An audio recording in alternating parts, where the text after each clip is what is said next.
ఇప్పుడు మనం చూసుకున్నట్టయితే ఇది దీన్ని హీపర్ అంటారు. దీని ఏజ్ వచ్చేసి 9 months.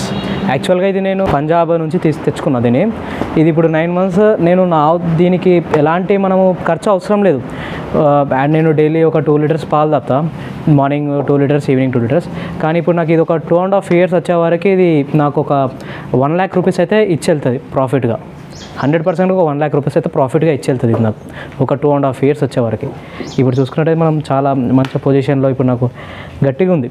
నా ఆవుతో పాటు పెరిగింది. దీనికి ఇంకోటి పవర్ ఎక్కువ అయిపోయింది నా దగ్గర. ఎలాంటి రోగాలు రావు, ఎలాంటి ఏది అడగదు, డిసీజ్ ఇలాంటిది ఏ ప్రాబ్లం రాదు.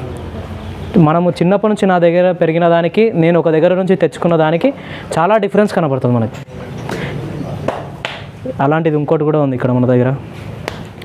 ఇది ఏమో ఇక్కడిది లోకల్దే, ఇదేమో 1.5 year. కానీ ఇది సైజ్ రాలేదు, కొంచెం బ్రీడ్ తక్కువ ఉంది. అదేమో చాలా బ్రీడ్ ఉంది. మనం ఫస్ట్ చూసింది బ్లాక్ అయితే అది చాలా బ్రీడ్ ఉంది. ఇది మనం అనుకుంటాం కానీ కలర్ ఉంది, బ్రీడ్ లేదని. కానీ దీంట్లో బ్రీడ్ పర్సెంటేజ్ చాలా తక్కువ ఉంది. దీని దగ్గర అయితే చాలా బ్రీడ్ పర్సెంటేజ్ ఉంది. దీని దగ్గర చాలా హెవీ బ్రీడ్ పర్సెంటేజ్ ఉంది. దీని దగ్గర 9 months